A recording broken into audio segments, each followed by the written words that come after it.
You're listening to Historical Perspectives with Mr. Malt. Learn about life by looking at our history.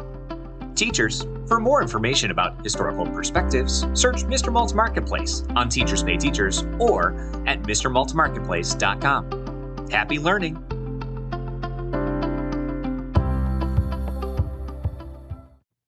Hey everyone, welcome back. We are going to be jumping right in today to have some conversations about canals and what canals are and the purpose of canals. We have canals in and around us. I know a lot of you may have seen a canal before. Maybe some of you are in a location where you have never seen that, but you've probably heard of some famous canals. One of the famous canals that we have around us, I'm from the Buffalo, New York area, which is around Western New York. One of the canals that we have in New York State is the Erie Canal. So we will be talking a little bit about that one, but we're also going to be talking about some other canals that that maybe you've heard of before as well. So maybe you are still questioning what a canal actually is, right? So let's start off there. So a canal is a man-made waterway. And these have served very different purposes throughout time. Back in the day when they were first built, which we'll talk about when some of the more famous ones were actually built, they served very different purposes than they do today. So a lot of the canals that we probably know about, they were really made for delivering goods and transporting people and connecting places. In some cases, it was really just to connect water from one place to another. But we'll talk a little bit more about that in just a couple of seconds. But like I said, we're really going to focus in today on, we'll focus a little bit more so than some of the others. We'll focus on the Erie Canal. So think about this. You're in a boat and you're traveling through the Panama Canal. So the Panama Canal is in Central America. This canal is a huge, huge deal. It connects the Atlantic Ocean to the Pacific Ocean.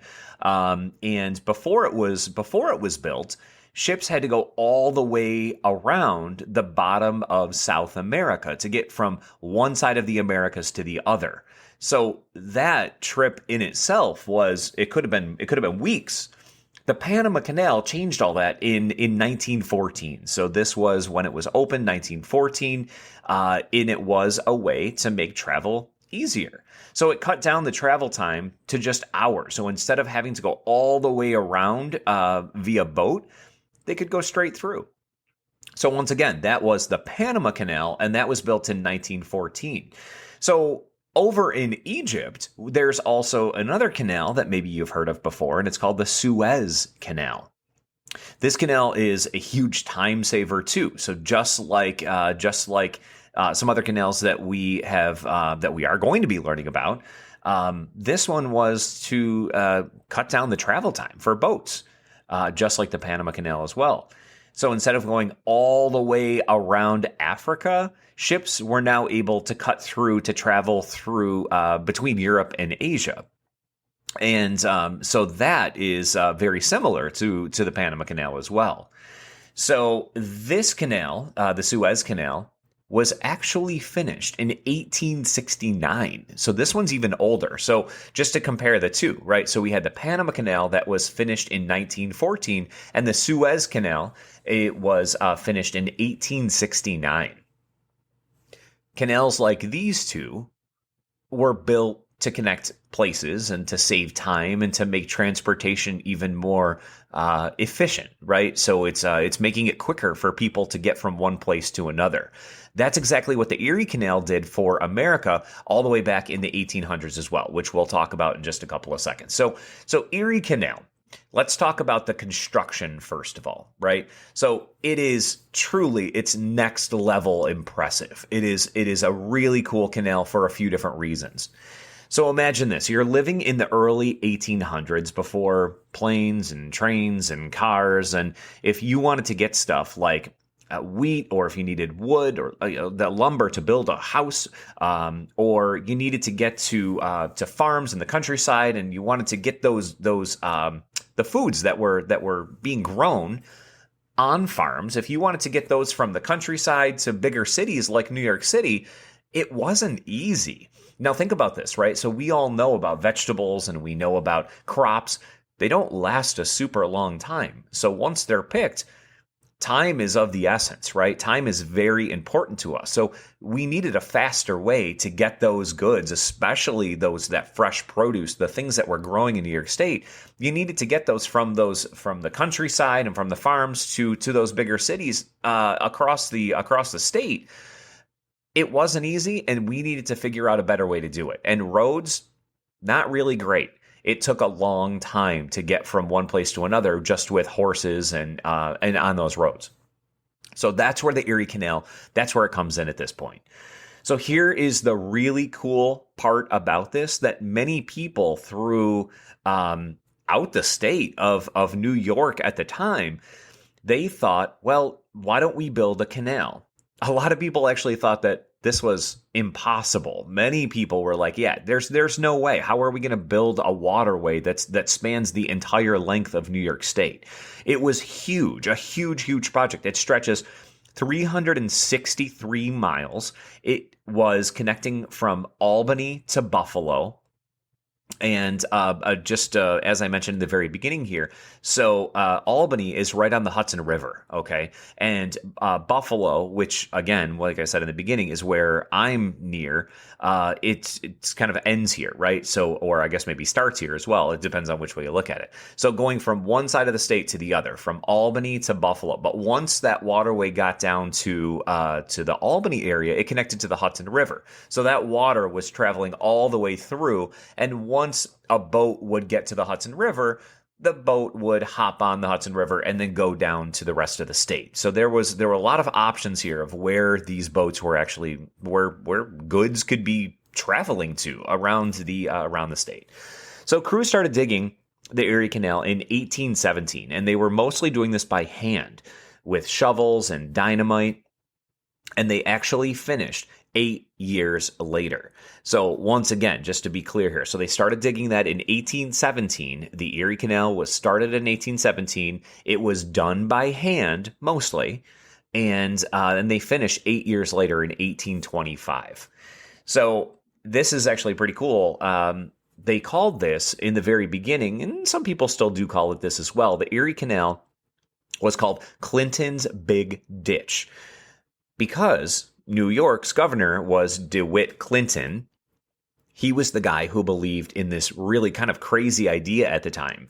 So imagine everyone thinking, how on earth are we ever going to build this big ditch all the way through, right? But Governor DeWitt Clinton knew, well, if we want to change this state, and if we want to make travel easier, and if we want to get goods from one place to another, this is what we need to do, right? So he had this giant idea, kind of this crazy idea in many people's eyes, and he went forward with it, and it worked out.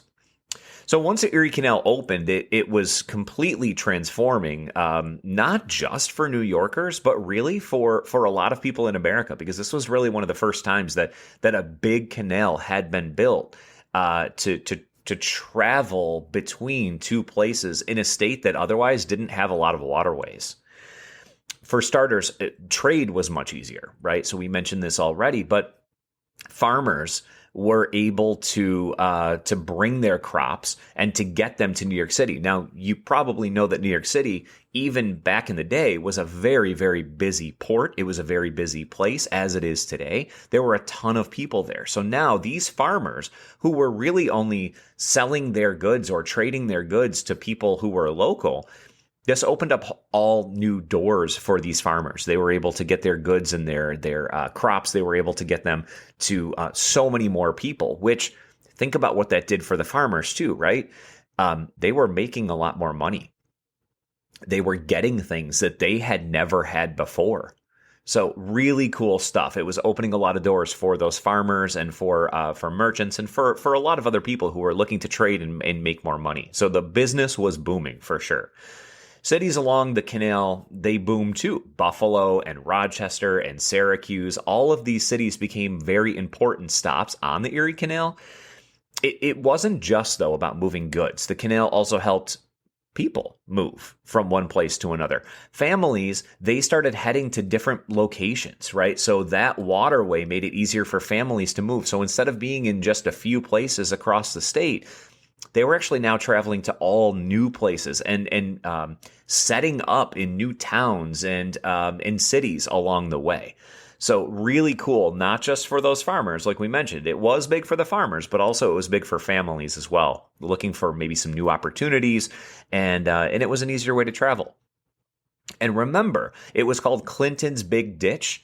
Well, once everyone realized how much money the canal generated, they stopped laughing a little bit. So they were no longer laughing at this big idea that Governor DeWitt Clinton had. Now they were just seeing, well, you know what? Maybe this wasn't such a crazy idea after all. And a lot of people were earning their money by building up their businesses. So I guess it was really a win-win for everybody here. So I'll give you a few more fun facts about some canals.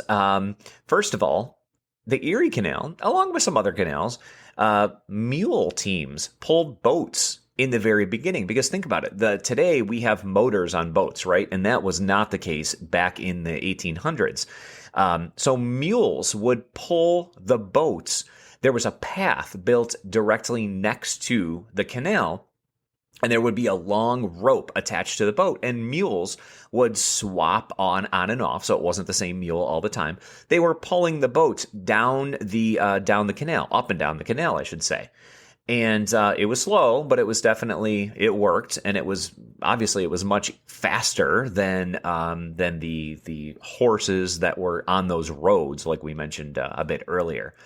So here's another fun fact for you. When the canal was finished, they threw this huge party. So this is still talking about the Erie Canal. So they threw this huge party. Governor Clinton filled a barrel with water from Lake Erie and carried it all the way to the Atlantic Ocean. And he poured it in to symbolize the canal's connection between the two waterways. They called this the wedding of the waters. Wedding like Wedding, wedding of the waters, because this essentially was connecting those two waterways. So it was sort of like a marriage of those two waterways, the mixing of those waterways. And it was all because of the Erie Canal and Governor Clinton's big idea, right? So something else that is really interesting too is, even though mules don't tow boats anymore, parts of the Erie Canal are still in use today. And you can kayak, you can take a boat ride along some of those sections, and actually you can still walk on that path where those mules pulled the boats. So super cool there as well. There are so many canals, and I think that if you just do a quick search about canals, you're going to find multiple from across the world that have made huge changes to those regions. But you know, let's think about this. How can canals like the Panama Canal or the Suez Canal, how do they connect not just local places like we have in New York State, but those ones, the Suez Canal, the Panama Canal, those were really those were pretty big canals that made a big difference. And they transformed some of those areas into completely different landscapes. So take a look at some of those other canals. I think you're going to find so much information out there, and every canal served a different purpose, right? In New York, it was really, like we mentioned, it was to get people and goods from one place to another. Some of those other canals, they serve different purposes. Like we said, travel, cutting through, saving time. All huge reasons why canals were actually built. I hope you had fun learning about a couple of canals and some of the fun facts that we learned about the Erie Canal. Super cool canal, and if you live in New York State, you could probably take a short drive and check that out. Maybe you could talk to your parents about even going to visit the canals, maybe a canal around you. Once again, if you live in New York State, there's a lot of places where you can actually go, and they still have boats where you could take tours of the Erie Canal and check out some of those locks. So that's something that we didn't even really talk too much about, but the locks were unbelievable. So if you have a moment, go to the internet, do a quick search for the Erie Canal locks, and you're going to find some cool pictures and some cool information about how that works. So I hope you enjoyed. The next time you see a river or a lake or a waterway, imagine the hard work that goes into connecting places and making life just a little bit easier. Something that maybe you don't think about too much because the world has changed, but still it played a huge role in making our world what it is today. So I hope you enjoyed, and we'll talk next time. Have a great day. Thanks for listening to this Historical Perspective. If you enjoyed this episode, be sure to subscribe. Also, search for Historical Perspectives on Teachers Pay Teachers to learn more about other topics, such as the Golden Gate Bridge, Henry Ford, schools in the early 1900s, and so much more. Happy learning!